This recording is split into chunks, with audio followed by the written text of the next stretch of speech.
If you're looking to create, grow, and sustain your wealth, download and subscribe to the Pain Points of Wealth podcast at BeBullish.com with Bob, Ryan, and Chris Payne. It's your podcast for market insights, money tips, and real talk on the economy. Download and subscribe at BeBullish.com.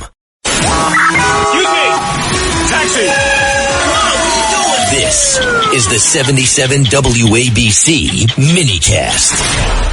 Let's go to General Holt now, a good friend and knows his stuff. And he was, I think you were deputy to my friend Admiral Stavridis at NATO. Is that true, General? Well, he was our SACIR. I was the deputy military representative, and I'm so happy to be back with you. Well, what the heck is going on over there right now? People are scratching their heads. Iran is still threatening. Give us the lowdown. So as long as this regime has even 5 or 6 people still in charge of it, they're going to throw every single missile they can.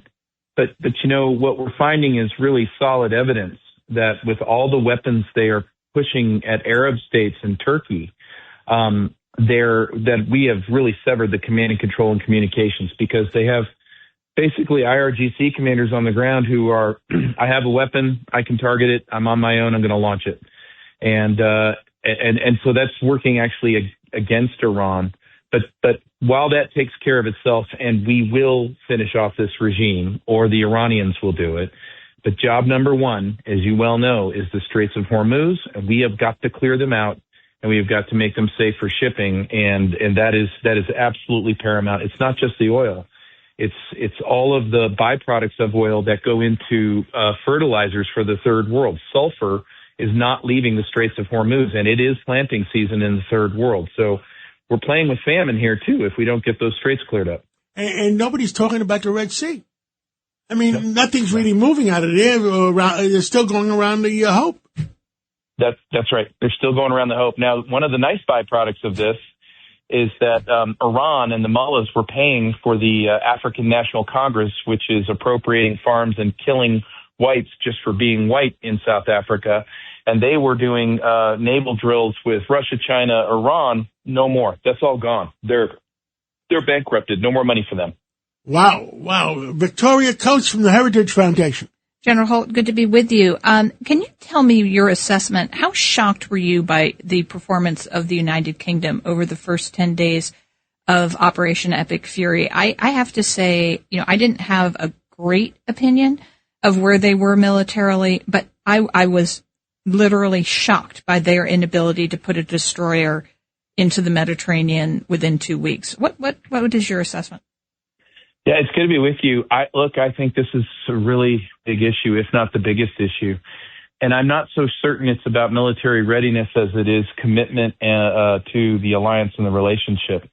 I think that what we're seeing is a recalcitrant UK, whether it's trying to deny us the rights to use Diego Garcia Air Base, whether it's denying us the ability to use our basing in Glasgow, Scotland. They tried that too. Early on in the Venezuela deal, they tried to deny us from MI6 intel on the Caribbean and the cartels. And the latest is you've got this Lloyd's of London trying to impose its will to effectively financially control the Straits of Hormuz, another impediment to President Trump. And then we look at this Mojtaba Ayatollah for the moment. He's got $150 million worth of luxury real estate in London. So with allies like the UK right now, the proverbial saying, who needs enemies?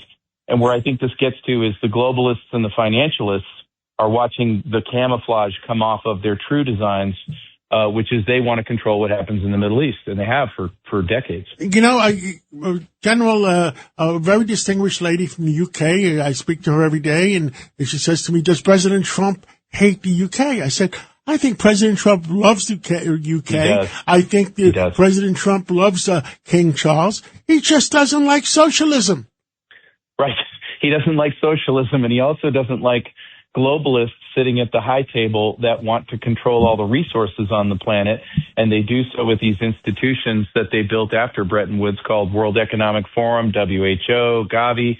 And they are trying to define this great reset, new world order. And there's only one guy who's saying, you're not going to do that. I will love the UK and we will have this wonderful relationship, but it's not coming with those circumstances. And we will not accept that, because what we accept in this country is individual and national sovereignty. And that's what this war is really about at a global scale. Socialism has almost destroyed all of Europe. I mean, I don't know how you guys feel about it. I mean, Victoria, I mean, you're in Washington. You're on top of national security. You tell me. No, it's a disaster, John, and you know this as well as anyone, Blaine. I mean, this all comes down to energy and what they've done to themselves. Mm-hmm. And Ursula von der Leyen had the gall to come out this week and say, "Gee, we really made a mistake decommissioning all of our civil nuclear plants, and now we don't have any electricity, and we're hemorrhaging industry." It's just, it's catastrophic. And so, you know, it's not that I want to abandon the transatlantic relationship. I want Europe to be strong with us. But if they are, you know, a $20 trillion a year GDP and they can't put a destroyer in the Mediterranean, how much help is that to me? It's not a lot of help to you at all. What I'm worried about is that they have gone so far down the path of socialism, like John's talking about, they're actually committing suicide. And what I worry about is ultimately, are we going to be the bag holders for a Europe that essentially destroyed itself? And, you know, when we start talking about energy is food. Energy is transportation. Transportation is required to move food to cities. And Europe has really pushed itself into cities. I think Europe's looking at a very, very dire set of circumstances, and that's why I hope they'll come to their senses and follow President Trump's leadership in a settlement soon in the Ukraine-Russia war. We're going to have Judge Weinberg with one thing. I got a photograph from California today from a Chevron station. The gasoline was $8.90 or something like that. Yes, number one issue in the nation right now. And you know who else? More refineries. The guy from Starbucks has abandoned Seattle. He's going to Florida, and the company's headquarters is going to Nashville. I mean, don't these states realize what the heck is going on? Well, does Nashville realize what Starbucks is going to do to that city when they plant their flag, have their headquarters? You know, when they evacuate what they just destroyed, they tend to want to do the same thing at the next location. I'm in Idaho, and I can promise you, California is wrecking this state. Unbelievable. Judge Weinberg, last question, because we have to go to... General, good to talk to you again. I want to raise the specter of the fifth column that exists in country after country after country in Europe, which is the open borders that allowed in Islamists and the political influence they have in foreign policy and national security issues. They've destroyed themselves not only by the energy, but by allowing these people who have no loyalty to the culture, the laws of those countries. What do we do about that?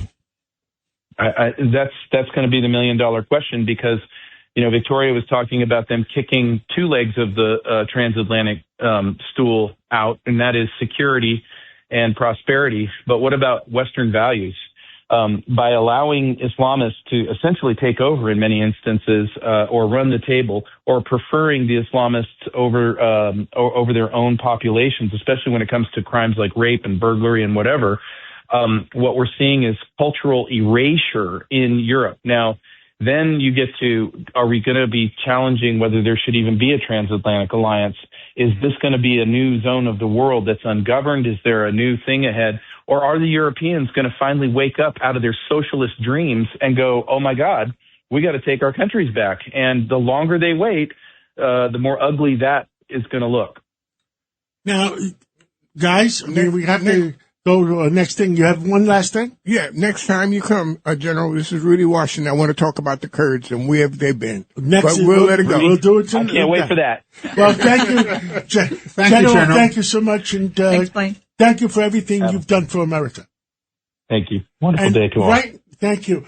This is Greg Kelly. Donate now to Toys for Tots, which works year-round. Go to toysfortots.org. Toys for Tots supports children in need throughout the year with programs like the Toys for Tots Literacy Program. Established in 2008, it has provided over 63 million books to disadvantaged children. The Toys for Tots Literacy Program is committed to providing disadvantaged children with direct access to books and educational resources that enhance their ability to read and communicate effectively. Go to toysfortots.org.